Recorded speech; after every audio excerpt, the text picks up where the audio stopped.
Diaochan, The Beauty Trap and the Snaring of Lu Bu. Few episodes in the grand tapestry of romance of the Three Kingdoms rival the cunning orchestrated by Wang Yun through his adopted daughter, Diaochan, a woman whose beauty became a weapon sharper than any sword forged in the chaos of the late Han Dynasty. In an age defined by martial valor, political treachery, and the slow unraveling of imperial authority, Diaochan's story stands as a remarkable testament to the power of feminine intelligence deployed against brute force. She was not merely a pawn moved across a political chessboard. She was, in many ways, the one moving the pieces.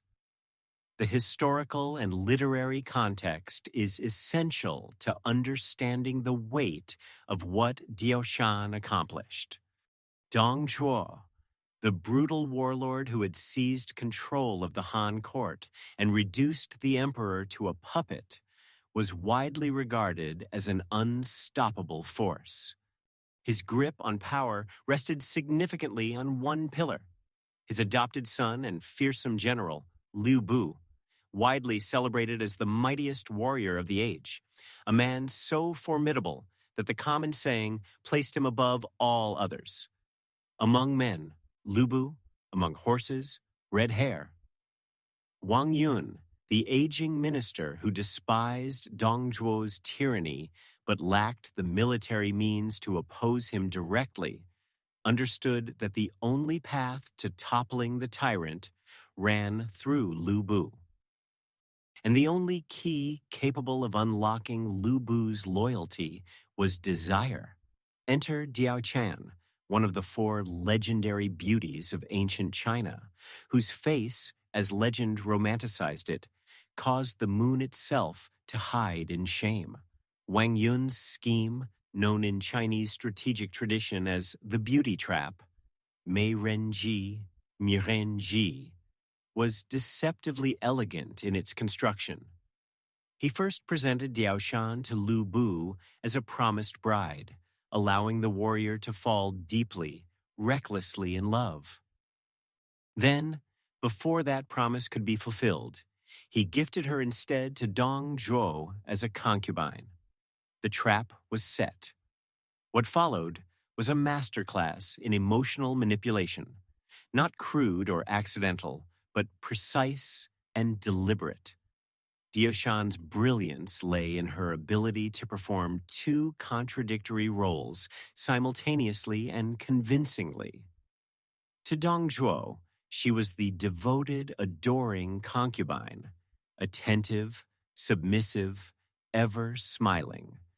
To Lu Bu, she was the tragic, imprisoned lover, weeping, longing, silently communicating a suffering that inflamed his jealousy and sense of masculine honor. In stolen glances across courtyards, in whispered words heavy with longing, in tears carefully timed to fall when Lu Bu's eyes were watching, she cultivated in him a burning resentment toward the man he called father. She did not need to speak treason. She only needed to suffer beautifully and let Lu Bu's pride do the rest. What makes this strategy so psychologically sophisticated is how it exploited the specific vulnerabilities of both men. Dong Zhuo was a man of appetite, gluttonous for power, pleasure, and possession. His desire for Diaochan was proprietorial rather than loving.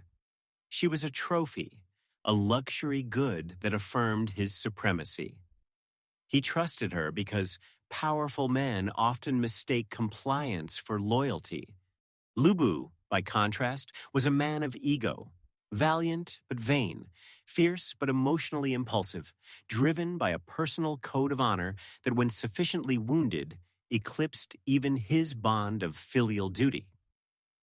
By placing Diaochan between them, Wang Yun ignited a fire that neither man could control.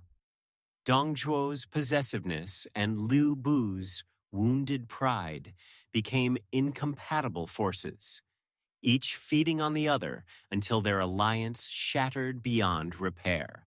There is a profound irony in the fact that Lu Bu, history's most celebrated warrior, was ultimately undone not by a stronger sword, but by a breaking heart.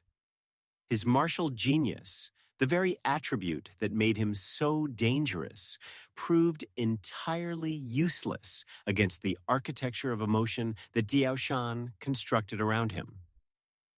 He could split armies and shatter formations, but he could not reason his way out of jealousy. He could face death on a battlefield without flinching. Yet the sight of Diaochan in another man's arms reduced him to a jealous, plotting conspirator. This is the genius of the beauty trap as a strategy. It does not fight strength with strength. It redirects strength, turns it inward, and waits for the powerful to destroy themselves.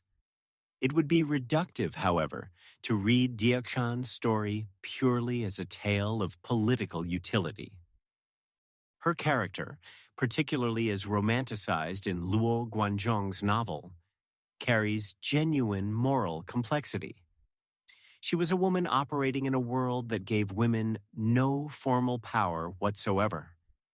Yet, she exercised more real influence over the course of history in that moment than almost any general or minister around her.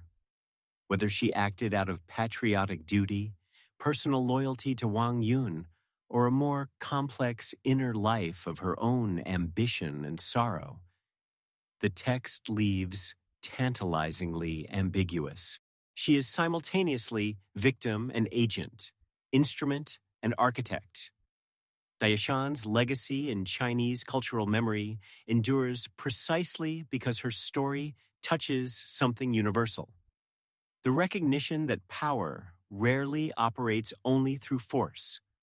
Behind the clash of armies and the ambitions of great men, quieter and more intimate forces, love, jealousy, wounded pride, and longing, often determine the turning points of history. Wang Yun understood this, and Diaochan, whether by design or by grace, embodied it perfectly. In the end, Dongzhuo fell, killed by the very man he had trusted most, the blade wielded by a hand that love had turned. And at the center of that tragedy, serene and inscrutable, stood a woman whose name history would never quite forget, even as it struggled to fully see her.